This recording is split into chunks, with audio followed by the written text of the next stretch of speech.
Hello, everybody. My name is Adrienne Andrews, and I'm the Assistant Vice President for Diversity and Chief Diversity Officer at Weber State University. I'm delighted to be with you today, and I want to thank you, student athletes, coaches, and staff for joining us for today's Big Sky Virtual Forum, A Conversation for All, a discussion about the Black Lives Matter movement and the social unrest that our country is currently experiencing. Let me begin by introducing you to members of our panel. I'll begin with Eastern Washington quarterback Eric Barriere, who's coming off a stellar junior campaign for the Eagles. He finished fifth in the voting for the prestigious Walter Payton Award and earned third team FCS All-American honors. He was a third team All Big Sky selection and was named EWU's Offensive Player of the Year. Barriere has grown into a leader for an Eagles squad that has advanced to the FCS championship game in 2018. Next, I'd like to introduce to you Mark Orr, Athletic Director at Sacramento State. Orr has been the director at Sacramento State since March of 2017. Sacramento State has won 10 conference titles during his tenure, including the school's first Big Sky football championship this fall. Hornet student athletes have repeatedly set records high for term and overall GPA over the past 3 years. Next, we have Travis DeCure, University of Montana head men's basketball coach. He was raised in the Rainier Valley of Seattle. And one of the really fascinating things I've found about him is that he created what's called Fast Break Basketball Association in 1996 while counseling at Echo Glen Children's Center and the Rythers Children's Center, both juvenile correctional facilities. He began that work to support students in their development and to achieve new outcomes. He's continued that work through the Green River Community College for 2 years, then Old Dominion University. And now, of course, he then went to Berkeley and is now at University of Montana, where he fights to maintain a 100% graduation and employment rate for his seniors. Next, we have Lori Payne, Northern Arizona women's basketball head coach. In her 3 seasons in Flagstaff, Payne is the Lumberjack women's basketball program trending in the right direction. After posting 7 victories in her inaugural season, Payne nearly doubled NAU's win total to 13 in her second year. The Lumberjacks' Big Sky win total also doubled from 4 in 2017-18 to 8 in 2018-19. And Payne's second season ended with the program's first conference tournament win in 12 years. A 2-time NWC Coach of the Year, she was named a finalist for the WBCA NCAA Division III National Coach of the Year Award following her last season there. Finally, we have Peyton Green, Southern University, Utah, women's track member. Peyton is a sprinter on the track and field team, where she's been at SUU for 4 years and is graduating with a BS in biology and with a chemistry minor. I am delighted to welcome this panel to all of us today to engage in a conversation that some might find difficult, but critical at this juncture. Now I'm going to invite our questions to come in from the audience.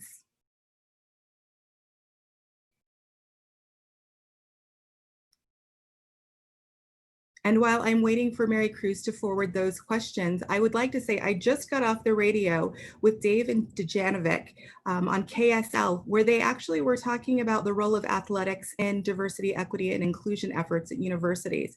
I was delighted to point out that Weber State student athletes created a video that demonstrated not only do Black Lives Matter, but the commitment of student athletes to supporting social justice and civil rights for all.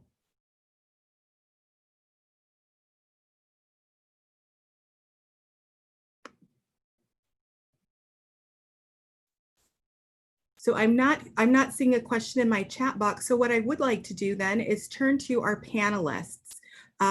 If possible, Peyton Green, since I introduced you last, can you share a little bit more about yourself and why you decided to participate on this panel? So I decided to participate in this panel just because mainly in Southern Utah, we don't really have that many representations of Black women out there. And so I decided, I'm not from Cedar City, I'm from Las Vegas, and I have been marching down here for the Black Lives Matter movement. And I am a part of our BSU, which is the Black Student Union in Cedar City. And we've talked about this kind of stuff for the past 4 years. We've had a lot of panels, and it just hasn't really gotten as much recognition as we needed, I feel like, to get actual change done. So I thought that this would be a good opportunity now that people are speaking up and listening more. Excellent. So I'm seeing a question from our audience. So I'm going to reach out to Lori and Travis. Why does diversity and inclusion matter to you as coaches? Lori, we'll let you go first. Okay, perfect. Well, obviously, diversity and inclusion is a critical piece of what we do as coaches, especially in higher education. You know, we have a team where we have 12 out of 15 players of minority and 5 African American players. And so for us from day one, we need to understand, I think, as coaches that, you know, this is more than just what we can do on the court, but we are influencing and helping impact the lives of these student athletes. And I think now more than ever, we need to understand that there are challenges that our student athletes face day to day, and especially within the Big Sky Conference. And so for us, one really, really important thing is just giving our student athletes a platform to speak and really a safe space to share. It can be challenging at times. You know, we've been having a lot of conversations within our team, from microaggressions to just the reality of the Big Sky Conference and the locations of the cities in the conference, and what challenges that might pose to Black student athletes. So just having those conversations is really critical. I think it's important for all of our student athletes, especially our white student athletes, to understand the history and the background and the challenges that their teammates face. Especially within an important piece of team culture and building camaraderie, just making sure that everyone feels like they are valued, and that they have a place to be themselves and to express themselves, and really knowing that your coaches and your university and your administration is going to support those student athletes and help them along in their journey. Thank you, Lori. Travis? For me, you know, education is going to be the biggest part if there's any change that takes place moving forward. And that's always been a big part of how I put together my teams and generated my philosophies and the things that I've done through athletics. And anytime you put a team together and there is diversity within your team, the way you travel, the way you put teams together, groups together, the time you spend with one another is always going to be an opportunity to learn from each other and about each other. And often you learn more when your guard's down. And so when we room with people who don't look like us, aren't from the same places as us, we have an opportunity while watching TV, listening to music, casual conversation, to learn about places that we're not familiar with. Education is the easiest way to put people in uncomfortable situations and teach them how to become comfortable, right? You create adversity, whether that's in sport or normal conversation. And right now in sport, it's probably the only place where that really takes place casually. Thank you for that, Travis. We've got another question coming in asking all of our panelists, what does Black Lives Matter, the movement, mean to you? Maybe we can start with Eric. For me, it just means that just pretty much just Black Lives Matter. Like, just throughout history, we see how we've seen how Black people been treated, and like even just like going back and watching videos, it's the same stuff what they was preaching, we still preaching to this day. So it just like, that's what it means to me. Just like pretty much just making sure that people know that all we want is just equality in the world, and not to be treated like animals and stuff like that just because of the color of our skin or stuff. Great, thank you. Peyton, I see you nodding your head. Would you like to jump in? Yeah, I basically agree with everything that he's saying. I think that a lot of people take the Black Lives Matter movement as Black people saying that other lives don't matter, which I've been seeing a lot. And that's not what it means. It's just that we're saying that we're seeing everybody else being treated up here, like on an equal level. And then you see Black people getting mistreated. And it's just like, we want to be equal with everybody. We're not saying that we're better or that we want to be treated better than everybody else. We just want to be treated with respect, just like everybody else is. Thanks, Peyton. Mark, what are your thoughts on Black Lives Matter? You know, I couldn't agree more with what Eric and Peyton said. I'm so impressed with the two of them. And, you know, for me, the whole movement has caused me individually to just reflect on myself, my family, and how we can be better. You know, I can be better. In my role as an athletic director, am I doing enough to empower our student athletes to utilize their platforms, such as Eric and Peyton are doing? You know, are we doing enough to diversify our coaching staffs and engaging different groups on our campus? You know, Dr. Andrews, you have a lot of resources at Weber State that you offer. Am I doing a good enough job as an athletic director to deliver those resources to our student athletes? You know, what does it mean to have an inclusive community and culture within your program? So the Black Lives Movement, obviously, there's a personal piece. You know, where I grew up, there was not many people that had the opportunity to play college athletics or certainly be an athletic director at a Division I school. So individually, it's caused me to reflect. But in my role as a Division I athletic director, you know, it's caused me to look at I can be better, and I can be better for our student athletes, for our community, certainly for the Black community, and that's kind of how I've taken it. And there's a lot of work to do. Great, thanks, Mark. Travis. It's all perspective, right? I think everyone's right. And I think all this information is educational. Like I said, I think for me, when I hear Black Lives Matter, to me, it's a cry to share perspective. And the reality for the Black race, if you look from slavery to the Southern Black Code to Jim Crow laws to now it's qualified immunity legally, okay? The laws have just been restructured, which basically allowed someone other than a Black person to legally kill a Black person and be protected by law. And if that is the case, that means that perception of us is that we're not human. And so what we're saying right now is we are human. We need the same protection that anyone else has.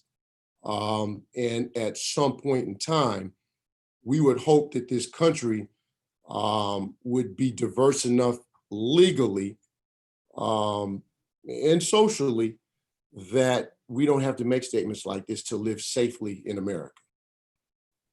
Excellent points, Travis. Thank you. Lori. Yeah, I mean, just listening to the other panelists, it's critical. You know, I think it's one of those big wake up calls, and I think it's something that has been on people's radar, but until, you know, enough is enough, and at some point, you know, people need to acknowledge white privilege and understand that this is a great opportunity to educate each other. Have those tough conversations. I think Travis mentioned it, but get comfortable being uncomfortable because things need to change. And, you know, we need to take our role seriously as coaches and administrators and people working in higher education to help educate our student athletes and also give them a voice to be able to express themselves. And that's just such an important piece with the movement. And, you know, I want it to continue on. I mean, this is something that is a starting point that we need to make sure continues to get acknowledgement and just really stay on track with educating and being part of the solution. Great, Lori. Thank you so much. Mark, what have these last few weeks been like for you, not only as an athletics director, but as a father? Yeah, they've been, quite frankly, been difficult. You know, as a father, you know, I come from a multiracial background. As a father, talking to my two sons, you're concerned about the world they're getting raised in.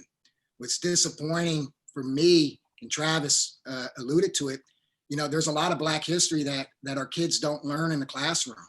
You know, I had to explain to my son what Juneteenth was, or the Texas Massacre, race massacre. Those things aren't in school books. At least they weren't in my school books where I went to school as a child. And disappointingly, they're not now. So I, as a father, been open conversations in my home, difficult conversations, concern for my children. At the same time, I'm encouraged what the young people are out there doing right now. And again, we have two great ambassadors on this panel. So it's the last few weeks, it's been encouraging to see the generation younger than me. And I don't think I'm too old, but younger than me in the leadership that they've been providing. As an athletic director, as I said earlier, it's caused me to reflect what role do I play for change? I think student athletes and sports could be a model for our community. Coach DeCure mentioned earlier, a team typically is made up of people of all races, colors, backgrounds, and they come together, they learn from each other. How can we model that within our community? What am I doing to give our student athletes, our coaches, the space to have those difficult conversations? What am I doing to partner with other groups on campus? At Sacramento State, we have a strong contingent of Black fraternities and Black sororities that, quite frankly, I haven't done enough with. So when I said earlier, I can be better, I can be better. The last few weeks is both as a family, personally, it's caused me to have some conversations with my children. And then in my role as a Division I athletic director, it's caused me to really have some conversations with our student athlete advisory committee and really consider, am I utilizing all the resources and platforms that we have in Division I athletics to make positive change. Great, Mark. And I'm a big believer when we know better, we do better. So I'm excited to see what you do next. Peyton, I'm going to return back to you. There was a question that came in asking, as a young person today, what is something that others your age can do to create an inclusive environment? I think that, so right now, I think that my generation is doing pretty good because we do have social media, and especially in the Big Sky Conference, a lot of my other athletes that we run with, they are white. And so since we are so close together and we are close with all different races now, we're doing a pretty good job at like educating each other on what questions they have, we answer, what questions we have for them that they answer for us. So I think it's really just talking to the people that you know, because most of us know people of other race now due to where we're at. So I just think it's really just educating the people that are around you. So I'm going to push you a little bit further on this, Peyton, because you mentioned being able to do this with your teammates or folks on other teams that you're relatively close to. What about the larger campus community? How do you build inclusiveness there? That's a harder one. So like I said, I am a part of BSU and we hold a lot of panels like this and we invite everybody on the campus. It is a little bit harder to get people involved. I think that maybe if we had more people of different races included in the BSU to just push that narrative, that maybe the wider, like the whole campus would be more, they would just be pushed to get more involved. Because I think right now, athletics, it's different because you're with each other every day. So you're seeing this person, you're close with this person, and for the most part, you're gonna believe what they have to say because you know that they're a good person.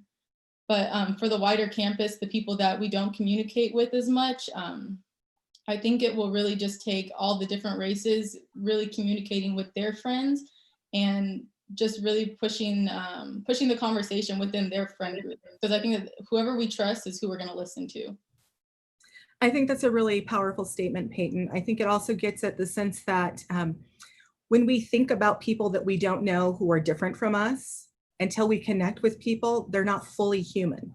Mm-hmm. And suddenly, if I have a relationship with somebody who looks different than I do, I see our common humanity. And suddenly I can't stand for behaviors that maybe I didn't really appreciate or care about, but I wasn't willing to stand up against. And yeah. I think that building those relationships helps transform what happens next in our communities. And to that extent, I want to ask Travis and Lori, what are ways to check on the well-being and mental health of our student athletes? And in particular, when we talk about students of color and mental health, sometimes there's a big disconnect. How are you addressing those issues with your teams? Can I backtrack on that first? Absolutely. Too? For me, I went to high school up. 10% of the student population in my high school was Black. And I had a hard time being accepted as anything other than an athlete. Okay. And I think perception of us as a Black race, the workforce, entertainment. And we're often trying to prove that we're more than that. To me, I was trying to be included, right? As the Black race, we're not really the ones that are going to create an inclusive environment because we're not the ones at the table. And so I think for me, how it worked was I took non-white friends or non-Black friends, non-Black teammates home with me, brought them to my neighborhood, brought them to my environment so they could see what perspective was from my view. And they became more comfortable with me when they saw what some of my experiences were, realized that when they came into my home, that it was very similar to their home. And then they started to invite me to their home. And sometimes in order to be included, you've got to invite people to your territory or whatever it is, your environment. And I think that's where the ball starts to roll with that. And you, in order to be included, you got to include others in the things that you have going on. And I think that that's a big issue here in America. And I think that that's the part that's uncomfortable for a lot of people is that as we're segregated, we don't want to go into other people's areas, neighborhoods, workforce, jobs, and those types of things. Therefore, none of us share. And then we're not familiar with each other. Thank you, Travis. Lori, if we step back to mental health, what can you share with us? Yeah, I think if people aren't having these conversations with your team, you're doing your student athletes a disservice. I mean, these are really critical and important conversations to have. I think it creates a bigger challenge having to do a lot of things virtually right now. And so it complicates that connectivity, but just being very intentional about having those conversations with your student athletes, building those relationships, because I think Peyton said it comes with relationship and trust. And so one of the most important things I think as coaches is to take a perspective of how well do you know your student athletes and how well do you know their backgrounds, and getting to know them, being vulnerable yourself, giving them a space to be vulnerable. And that creates trust and that creates that connection. It's also about putting your student athletes in positions where they have to get comfortable being uncomfortable. And whether it's through Zoom breakout sessions where, you pose a question and have your student athletes discuss it, challenging each other to be better. And one of the things that we did as a team this past week was we had a really, I feel like, positive and informative and educational talk about microaggressions and just how prevalent they are in athletics and within teams. And when you start being comfortable, then all of a sudden you start, saying things that you might not even know offend a teammate. And so that piece is being comfortable calling people out, building that comfort to be able to talk about the hard stuff and having those spaces to challenge each other to talk about those things. It's not easy. You have to be very intentional and really create opportunities for your student athletes to stay connected, to be connected with them. And it's something that I'm working on every day, and that I'm committing to really getting to know each of my student athletes so that I understand them and challenging them to get to know each other so that we can all grow together. So Lori, you've used the term microaggression a couple of times now. For folks listening who may not be aware, can you share what that means? Yeah, I'm getting educated myself through my student athletes, which is something that's really important. But I think just using different words when you're talking about different teams, I think there is, the big thing right now is kind of that color evasiveness of I don't see color. we're all human race, all lives matter type of things. And those are important for us to acknowledge, that we see them, we hear their struggles, we try to understand them.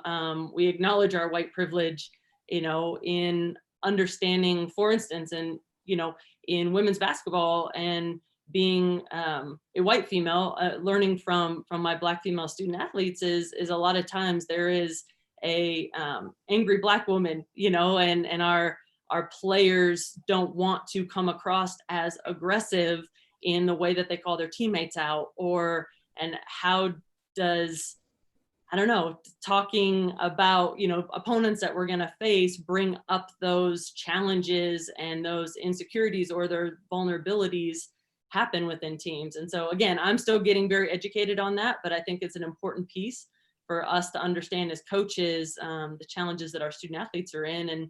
And with the mental health piece, bringing it back to that as well, is just making sure that our administrations, that our coaches, that our medical staffs are talking about resources that are available to our student athletes, especially since we're trying to do this, everything virtually, and our student athletes understanding that this is a scary time and it's a challenging time, and making sure that they have places and resources to be able to talk about the different challenges that this time in history presents.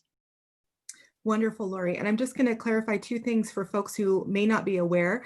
Lori was doing a really great job about talking about color blindness and this notion that we have as a society that I don't see color, so I don't have a problem with ethnic identity.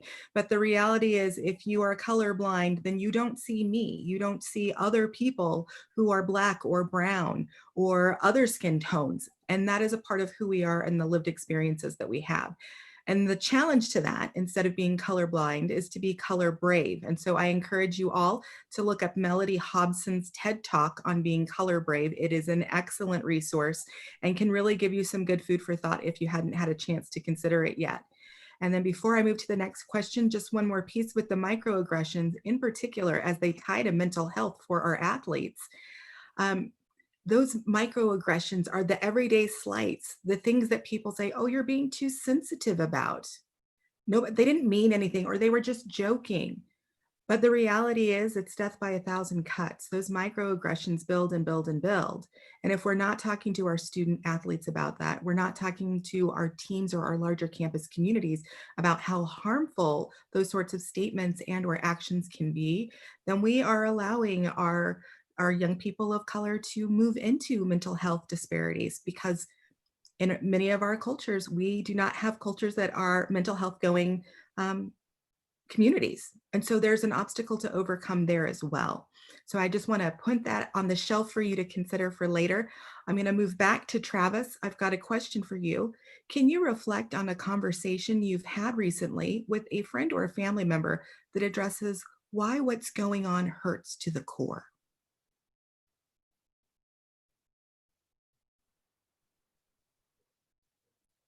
Yeah, I won't share all the details. I don't know how I can get through the conversation, but a week ago, before I returned to Missoula, I'm educating my daughter on what's going on, and occasionally she's watching the news with me, and we're having some one-on-one conversations about what's going on and why it's so different now than it was maybe a year ago. And I'm explaining to her that we have a support system right now, that we're not the only ones protesting, fighting the fight right now, that we actually have adversaries. And before I left, my father came and had a conversation with me and shared some stories.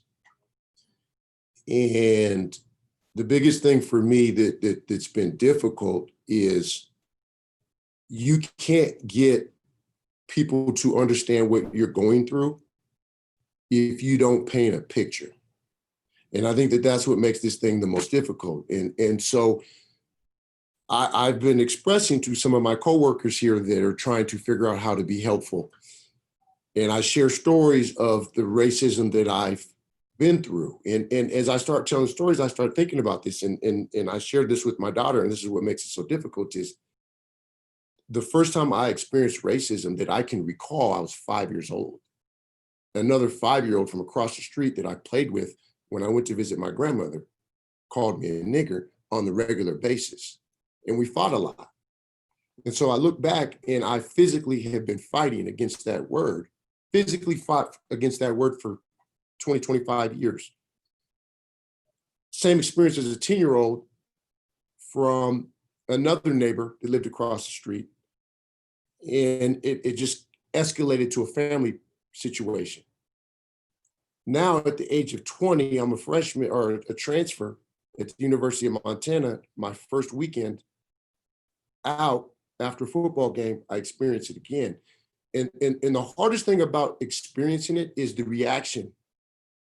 And then I have to explain my reaction. And I think that that's the biggest issue. And that's the hardest thing to discuss with people that have never been through this is what happens is the conversation always ends up with me explaining why I reacted the way I reacted, instead of someone actually trying to address what happened first and what the true issue is. This country is built on racism, right? And there's books that will say that that's America's original sin is racism. But for us as Black people, we have to continue to explain why we respond the way we do. And so that's a very hard conversation for me to have with a 9-year-old girl, but then have that same conversation with coworkers here at the University of Montana. So it's kind of multiple conversations that have been very difficult, but really the reality is trying to teach people to put themselves in our shoes, get that perspective, and then think about how they would react and how they would handle those situations. And if they're willing to do that, that's a perspective that might help them help others. So long-winded story, but that's the toughest thing for me right now. It's the powerful truth and sometimes the hardest thing to hear. Thank you for being willing to share that with us, Travis. I appreciate it. I'm going to go over to Eric because we've let you be a little quiet on this panel. When conflicts inevitably arise, how will we safely navigate resolution, ask and answer questions, mediate conversations, all while maintaining a sense of team and community? Can we do that?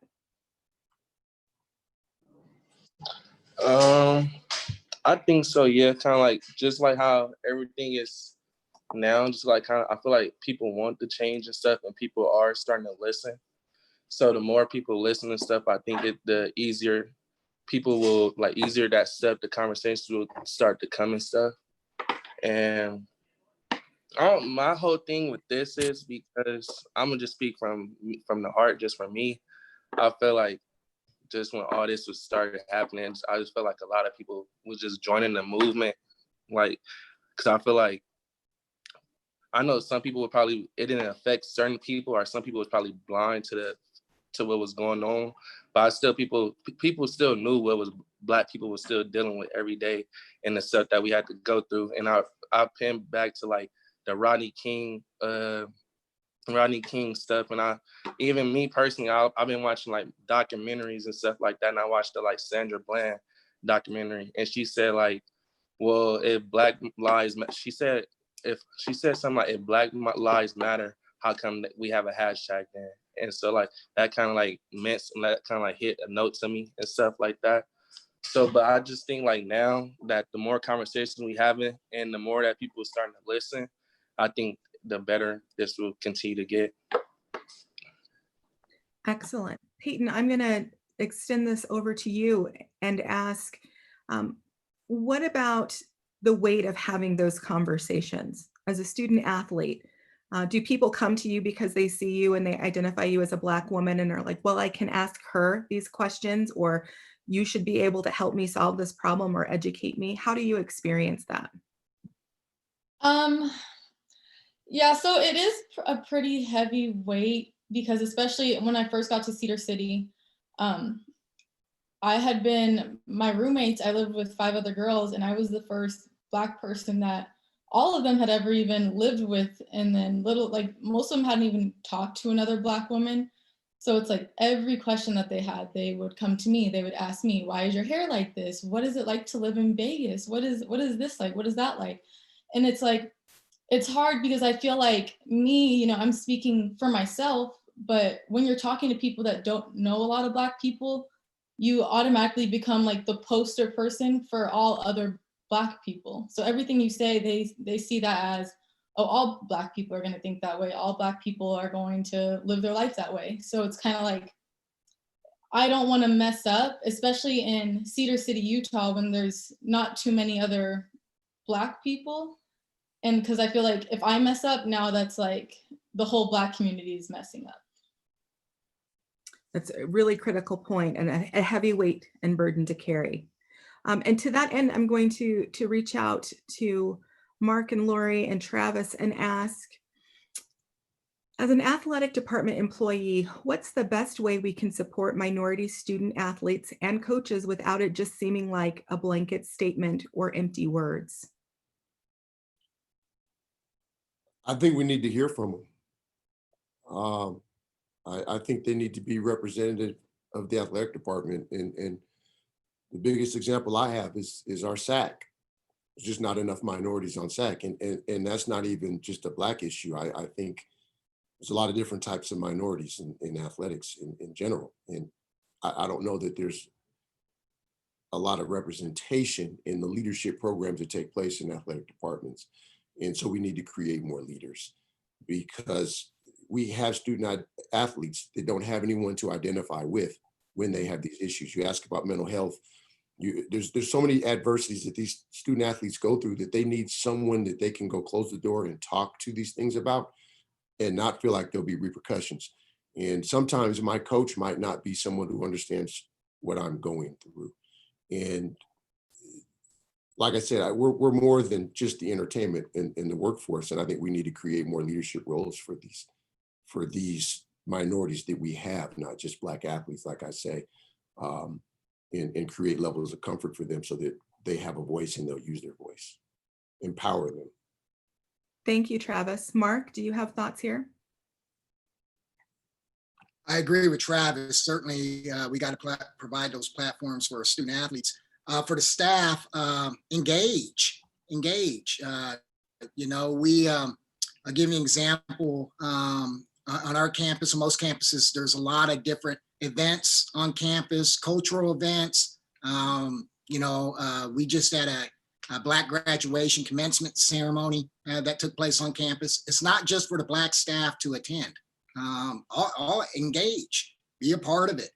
Engage with your students, participate in things on campus, get out of your comfort zone. It's very easy for all of us to get in a comfort zone. So I think, again, as I said earlier, part of my role as a leader in the department is to create those platforms, create those spaces for our staff to take advantage of those. And then, as Travis said, we've got to do a better job providing opportunities, whether that's in leadership positions to diversify our staff, or quite frankly, is for young people who want a career in coaching or athletic administration. Are we doing enough to develop coaches and athletic administrators that is more representative of our student athlete population? And most NCAA Division I institutions aren't doing enough. So we all got to get better there. Okay, I'm taking that as you throwing down the gauntlet and challenging the members of the conference. Lori, would you like to provide some insight here as well? Yeah, I definitely agree with Travis and Mark in that we need to create more leadership positions. I think SAC is a great starting point. I think our administration here has been incredible at creating opportunities. We talk about, not operating in silos, and that's an important piece, is making sure that we're sharing with each other, we're giving people spaces to share. We've even brought in a consultant for our student athlete staff and basically our athletic department from University of Arizona, just to have conversations. And those are important pieces. Coaches, holding our student athletes accountable, making sure that our student athletes are engaging in those across campus, across the conference. One of my players actually said, other coaches, what are they doing in our conference to create those safe spaces? And just the start of those conversations are important. And I think as colleagues, we can continue to remain inclusive with each other and be intentional about being inclusive across the conference, across coaches within your own department. So just making sure that those platforms are available and those safe places are available. Thank you, Lori. And some of what I'm hearing there is the collection of and sharing of best practices amongst the teams at your institution as well as across the conference. And I think that's a really valuable statement. I think when we all know better, we can all do better, especially for our student athletes. I have got this question here, which just moved on my screen. The question is, how can we support our student athletes if they're interested in being involved with larger campus or community equity and inclusion movements? And that's directed at Mark.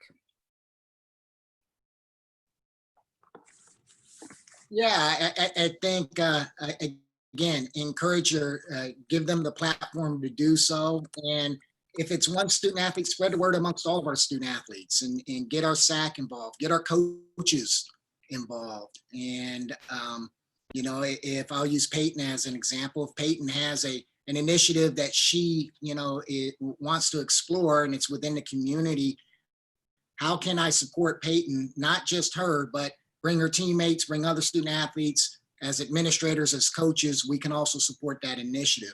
And in people in positions such as mine or head coaches, we have a lot of influence on our student athletes. And Peyton and Eric can probably attest to that. If your coach is supportive and your athletic director is supportive, quite frankly, a lot of things tend to get done and you tend to get better participation. So again, as I've said earlier, we've got to do better of that. And reaching Rose, should I out to our log out student and log back in? athletes. So, Thank you, Mark. And Travis, I think that you're back and oh, nope, you may have just disappeared again. We'll get you back on the call. Eric, I'm going to move over to you. What can we do as staff, non-coaches, to support and amplify the voices of our Black student athletes? I think just listen to what they got to say and listen to their story, because everybody's story is different. Everybody goes through different things. So I feel like just being open-minded to more Black athletes, and not even just Black, but like other minority athletes too. But just like, I feel like now, I just feel like there's a lot of stuff that, like, I don't know, like college students, like Black athletes go through, not even just dealing with sports. It could be outside of sports, just like dealing with family and stuff like that. So it's a lot of stuff that always just could weigh on a person. So when I feel like when we talk or when we go to our administrative, they should listen to what we got to say, because it could be coming from the heart, and like, I don't know, it could help, it could benefit in the long run if they just listen and help the person out. I'm hearing a lot about wanting to be seen and heard and understood, Eric, and I think those are critical components. Peyton, would you like to add into this? Yeah, I agree with everything that he said. Luckily, our sprints coach is super supportive. He really listens to everything that we have to say. And I think that that's why our team is so close and tight knit, because the girls, all the minorities on our team, and even the white girls on our team, they also are very, everybody listens to each other. Everybody wants to hear what everybody has to say. And I think it's because our coach is so supportive of everything that we go through. He understands that all of our experiences are individual, especially because going through the day at Southern Utah University, you know, I came from my freshman year, I used to hear like a lot of racist comments. Still to this day, you know, every time I go to Walmart, people follow me around to make sure I'm not stealing. People ask me just crazy off the wall questions about being Black. So it's like when I come to practice, I want people, because these are they're basically your family when you're away from home. So it's like when I get to practice, I really want somebody that's gonna be there for me, listen, and not try to shoot down what we have to say. Because a lot of the time that is what happens, like when I am in class, say for instance, like in my history classes, if I share my experiences, it's almost like people think that you're over exaggerating them, or why are you being sensitive to this stuff? When in reality, we're just trying to share what we go through on a daily basis. So really our coaches, like our coach is like our dad away from home because none of us are from Cedar City. So we really want them to just be able to be there for us, listen to us. And if we have problems, be somebody that would be willing to go and try to fix them for us. So Peyton, thank you. I think that being an advocate in support of our students of color and specifically our Black students is really critical in areas where there are not large Black populations. And that's transformative and allows you to be a fuller member of the team that you're a part of. Travis and Lori, I've got a question here. How do you deal with issues in the recruiting process? And how do you help student athletes acclimate to largely white communities? For me, it's a lot different because I was a minority athlete in Missoula, Montana. So I have experiences that I can share. I can express the growth of the community and how far it's come. I have a Black home to offer for comfort. But I think the biggest thing is that the families know that there's a support system. And I think along the lines of some of the things that Peyton was discussing is that they need a safety zone, right? When we're at home with our parents, our home is our safety zone. And when we get uncomfortable and unhappy, or we need to express things, or we just need to get away from racism, we go home. And when you move away from home, you don't have that safety zone anymore. And so I think the biggest thing for us is sharing that with those families, that one, my home, my staff's homes, all of my assistant coaches, and then introducing them to other administrators that also have offices and homes that are safety zones for them to go express themselves and have conversations about things that make life difficult for them. And typically that gets the guard down and creates a level of comfort and gives you an opportunity to bring them here and educate them. Great, Travis, thank you. Lori? Yeah, I second what Travis said. I think one of the biggest things with our program here at NAU is having our team be that safety zone. I think when we have recruits on campus, transparency is an incredible piece of that, and having the recruits ask our players questions and challenging our players to be very open and honest about those conversations. And having been here 3 years, I think I'm still adjusting. Having spent a lot of my life up in Seattle, in the city, and I think for us, it's just continuing to educate, continuing to seek out those resources on campus, and make sure that our players understand what's available to them when they get here to NAU, and just making sure that they understand they do have a safe space within our team and our staff. Excellent. Eric and Peyton, what is something your coaching staffs can do to help you and others right now as it relates to social justice, civil rights, or racial injustice? Well, I think my coaches, for the most part, been doing a good job. So like, kind of like a couple weeks back, we made like a video, just kind of like with the whole movement supporting the Black Lives Matter. And then we just kind of been through our Zoom team meetings and stuff, we've been having open discussions and stuff like that, just about, I don't know, they've been asking like different players just about how they feel, and then just like with the coaches and stuff like that. And then I don't know, I just think it's better if, like, I don't know, because I know like a lot of coaching staff don't have like certain amount of Black coaches. So like I know like for us, we have a couple Black coaches, and it's good that they can understand where we coming from and stuff like that, and they can translate it to coaches. And I think that helps out a lot. Thank you, Eric. Peyton? So yeah, our coaches, well, nobody on our coaching staff is Black, but they are all learning like so fast.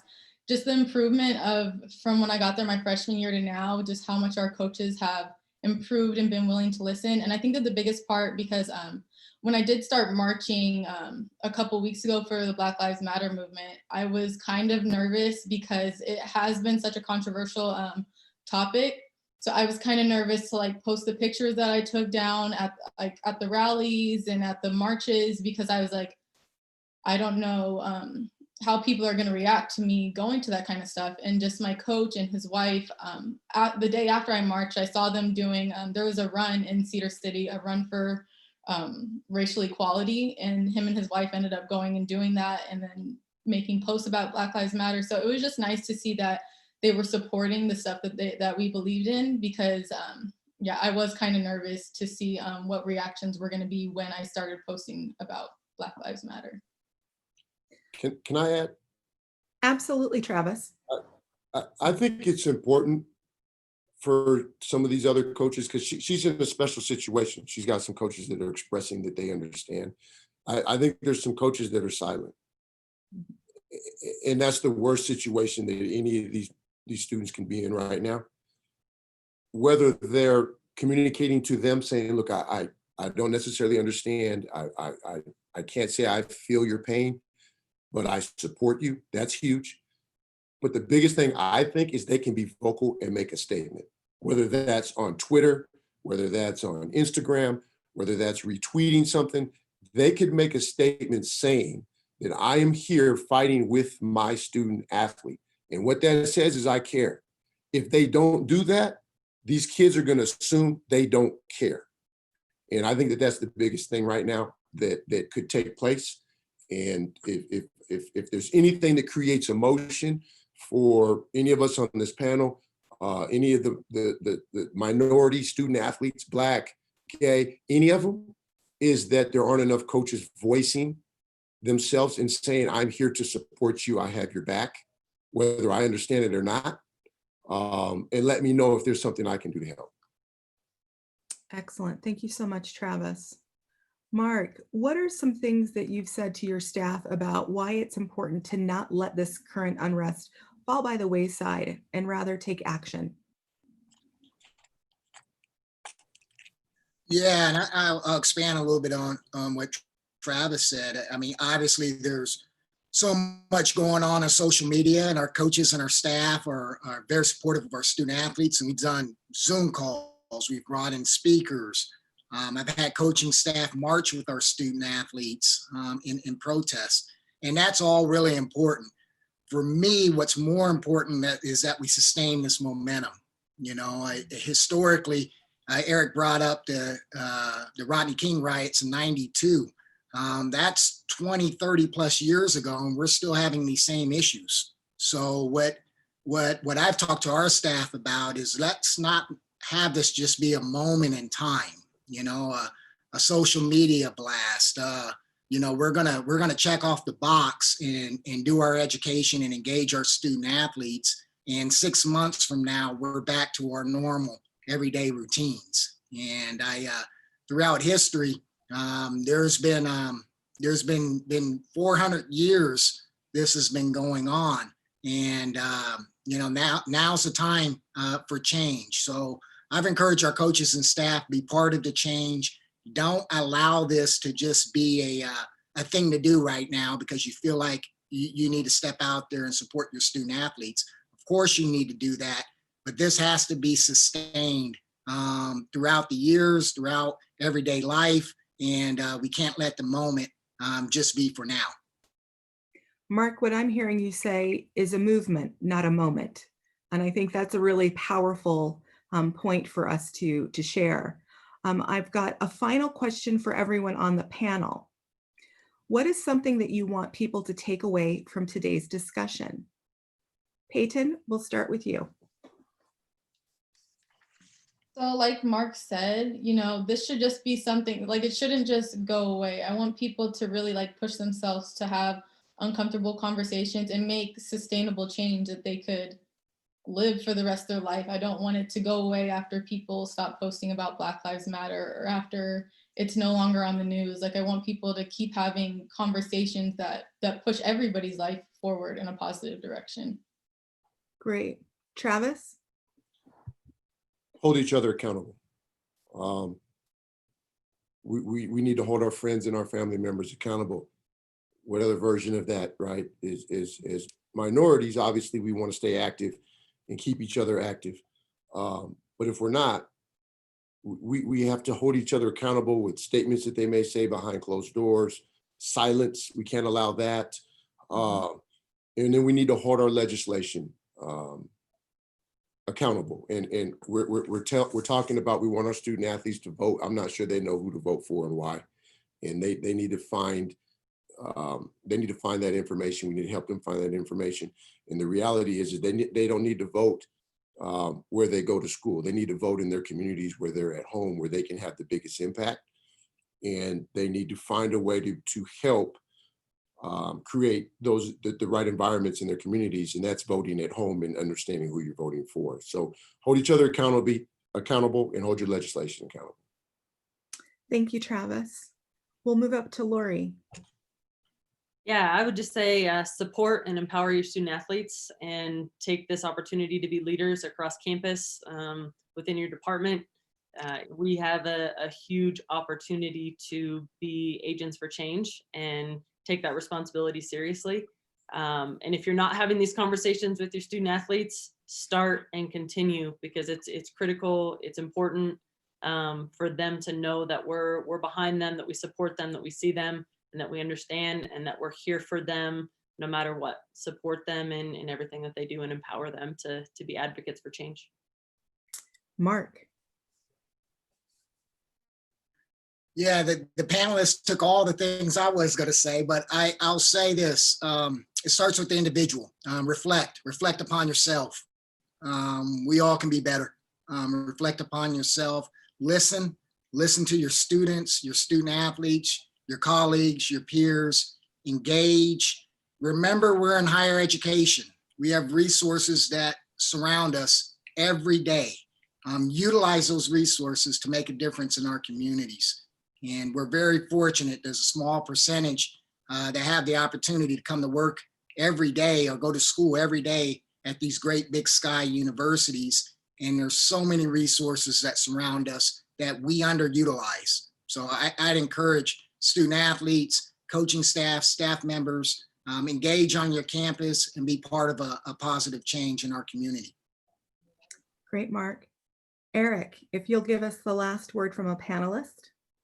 I'll say just be a part of the change and just like don't be silent, because everybody on this panel came in here and like talked about what they everybody came here and talked about their different views and stuff like that, and like how they feel about different things. But ultimately we all like want that one thing to come together. We all want to bring change into this world. And that's what I thought we did with having this discussion, so people can just hear everybody's point of views, even through athletes, administrators, through coaches and stuff. I thought that was just good, and it gives a bigger picture, because it shows that from the younger generation all the way to the older generation, we all care and we all want to change. Excellent. Panelists, you're all amazing. I would like to thank Lori, Eric, Mark, Travis, and Peyton for joining us for this conversation. And sneaky folks at the Big Sky, they shot in one last question, but they said it's for me. And the question is, how can diversity and inclusion offices work with athletics on more of a regular basis to encourage inclusion? The first thing I would say is reach out to the diversity officer at your institution. Reach out to the offices that engage in multicultural education. And there are a lot of different offices across your campus that would be more than willing to work with you and support the student athlete, the coaches, the staff, the administration in this work, and it's critical work.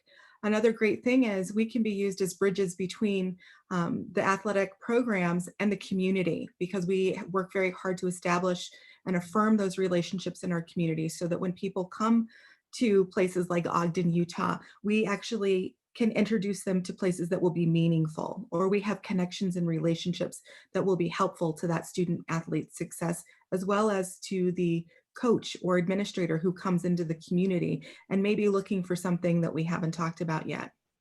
Finally, what I will ask you to do is 4 things. When you encounter racism or you encounter injustice, I'm going to ask you to interrupt. And what I mean is, if you see something that seems wrong or somebody says something that is offensive, interrupt and ask, what did you mean by that? That's the second thing. Interrupt and then question. Help me understand where you're coming from. Where did you get that information at? Third, if you have the information, educate them. But if you don't, refer them to places they can get better education or information. And fourth, I'm going to encourage you to echo. Sometimes we're in situations or spaces where we don't know what to say, but somebody else does.